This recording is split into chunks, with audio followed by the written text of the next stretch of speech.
It's a Polish joke, or a joke about Poles, rather, but they're not the butt of it. We here at the Martyr Made Hot podcast love Poland and we love Poles, so there will not be any anti-Polish jokes here. And it goes like this. One day, a Polish farmer, let's call him Jan. Jan was out plowing his field when he turned over a shiny object. It was old, very old. It was caked with dirt. But Jan sensed immediately that he had found something that was probably valuable here, because under the grime he could see the color gold and maybe even what looked like gemstones socketed into the item. It had good heft, good weight to it, which Jan, though a simple man, took as further evidence of its worth. And so Jan pulls down his shirt sleeve and he looks around to make sure he's not being spied on by any envious neighbors, and he starts to clean it up. He gives it one rub. He gives it 2 rubs, and you can see where this is going. 3 rubs, and poof! Out pops a genie from Jan's magic lantern. As you can imagine, it took some explaining on the part of the genie, but eventually Jan came to understand that this is his lucky day, for this all-powerful genie is going to grant him 3 wishes. And as soon as Jan got it, his eyes lit up. And the genie was glad to see that. He'd been through this many, many times before, and most people are so indecisive that sometimes he'd be stuck with one wisher for weeks, months. But this Pole, a farmer, a simple man, this good Pole seemed to know exactly what he wanted, so the genie thought he might be out of here this afternoon. But then Jan's eyes changed, and he got that other familiar look. The other one that the genie had seen many times before.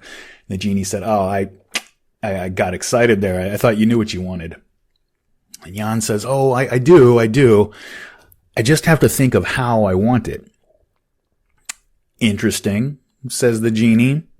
"Well, you know the rules. Take your time. Your wish is my command," and so on and so forth. The Pole says, "Well, gosh, I'd hate to keep you waiting, so this'll do well enough. I would like China to invade Poland." You want China to invade Poland. That's right. But this is Poland. Yes. I wish for China to invade Poland. Your wish is my command. So before long, there are low rumbling booms on the eastern horizon. They grow louder, and then before long, the sky above starts to fill with bombers and attack aircraft. The genie says to Jan, "Hey, you might want to take cover, buddy." And so Jan, with this huge maniacal smile on his face, runs down to his cellar to hide. He's down there for a while, but when the screams and the explosions finally die down, Jan ventures out and just finds complete devastation. His farmhouse is burned down, his crops are ruined, the countryside is just completely denuded of life. He can see the nearby town over on the horizon, and it's just a smoking wreck. He finds a radio that he thinks should work, and he tries to tune it in to get some news from the rest of the country, but all the stations are down. And finally, after a while, a group of refugees, just starving, naked, broken down refugees, comes through the area with news.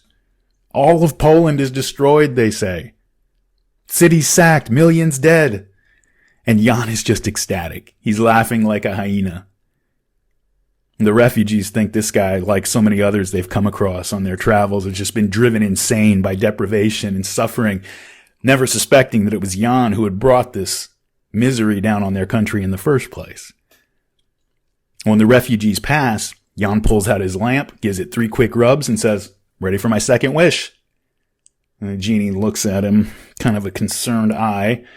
The other eye is surveying the surrounding wreckage, and the genie says, "Well, I'm kind of afraid to ask, but you're the boss. What is it?"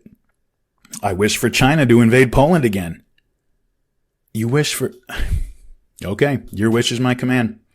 Same thing. Explosions, fire, death, starvation, disease, cities burned, country roads clogged with homeless refugees seeking shelter and food, and Jan can't get enough of it. Jan's on the ground holding his belly laughing. And finally, it's time for wish number 3. And again, Jan wants China to invade Poland. And Genie says, "Look, man, I was born in Baghdad like 1,000 years ago. And we had always heard you Christians were kind of crazy up here in your own lands, but still, I thought I'd seen it all. I gotta ask you, why do you hate your own country so much? All of a sudden, Jan's face changed. He got this shocked look, and then his eyes got wide and his face got real serious. He said, "What? Hate my country? Why, I love my country. I love Poland more than anything. I love it more than my own vital organs." And the genie says, "Well, then I don't understand. Why do you keep wishing for China to invade and destroy Poland if you love it?" "Because," Jan said, with his wide smile returning to his face, "to get here, they had to go through Russia first." I can't remember where I heard that joke. I've tried it on different groups of people, and a lot of them don't get it. But Poles get it. And so do Ukrainians, and Estonians, and Latvians, and Lithuanians. And I've never tried it on any Finns, but I've been told that they'd probably appreciate it too.